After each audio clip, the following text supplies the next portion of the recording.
Pour moi, c'était une expérience extraordinaire. Et l'autre ami qui était derrière, alhamdoulilah, je ne l'avais même pas regardé. On balle, on paye, on balle.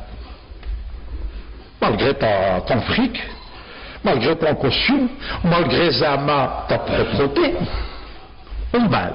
Parce que moi, je cherche la propreté du cœur et de l'esprit, d'abord. Donc je le prends dans mes bras. Je lui avais donné de l'argent ce jour-là, et je lui ai dit, viens à la maison. Plus tard, il est venu. Doucement, doucement, à chaque fois que je vais au bled, je le vois, je lui donne ce que je peux lui donner, je lui ramène des habits. Black, il commençait à reprendre confiance en lui-même.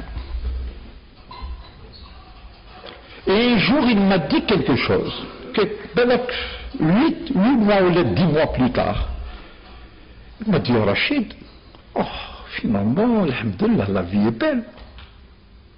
Il m'a dit, ça va, je commence à reprendre les choses en main. C'était le plus beau cadeau de ma vie.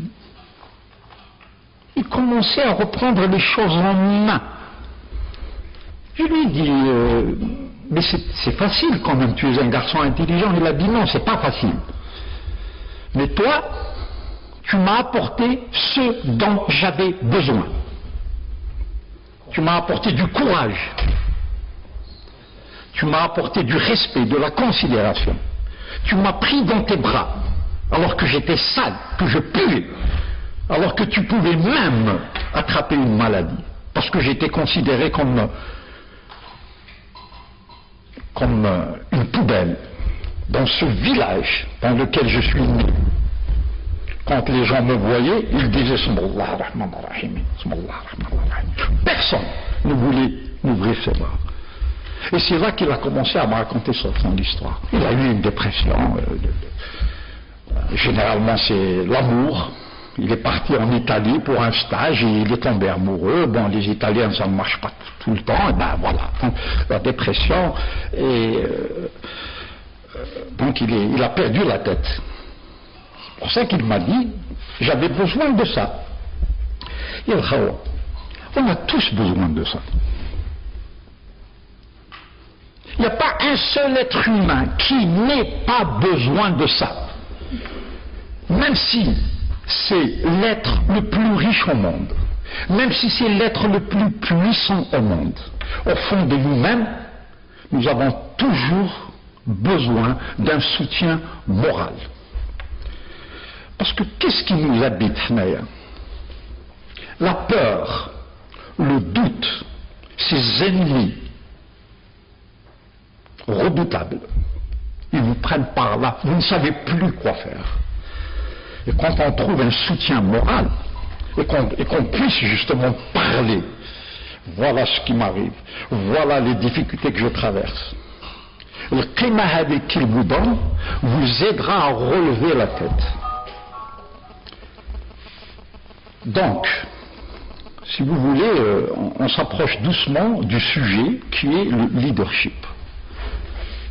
Le leadership, que ce soit aux États-Unis, ou que ce soit en Algérie, ou que ce soit dans n'importe quelle partie du monde, le leadership, c'est d'abord les autres. Ce n'est pas vous, c'est les autres.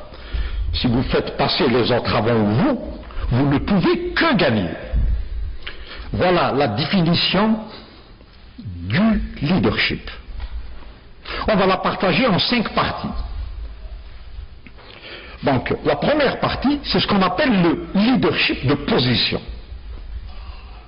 On vous a mis là, on vous a nommé directeur ou président d'un tel ou tel groupe, vous êtes donc leader de position. Les gens qui vous suivent, vos subordonnés, vous acceptent parce que vous avez été nommé. Et enfin, le vrai leader, c'est celui que l'on veut suivre. C'est pas celui que l'on doit suivre.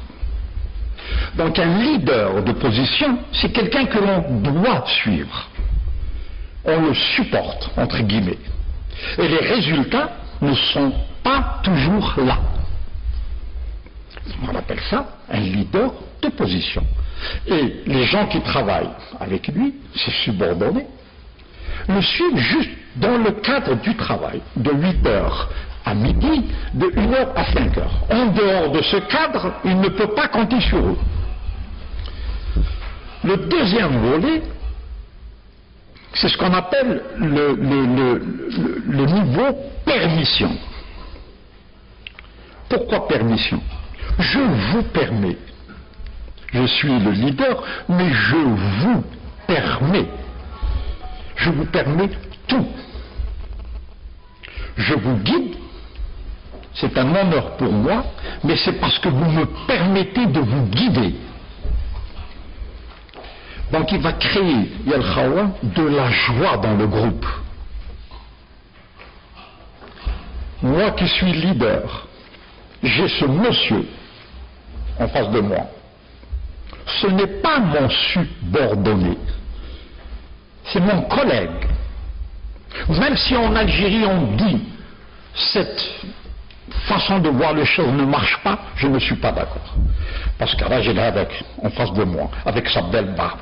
Qui suis-je moi? Je ne suis pas mieux que lui. Donc si je suis vraiment un vrai leader, il se sentira à l'aise avec moi. Et il se sentira tellement à l'aise qu'il m'aidera dans ma tâche. Il m'aidera parce qu'il m'apportera sa sincérité. Il m'apportera quelque chose qui puisse m'aider dans ma tâche de leader. Donc, un leader du deuxième niveau permet à son groupe de se sentir bien. Le khawa, on se tient la main, on s'entraide. Une taille d'abord, et après, moi. C'est très très important ça. Si je ne donne pas de l'importance à ce cher monsieur qui est en face de moi, si je ne cherche pas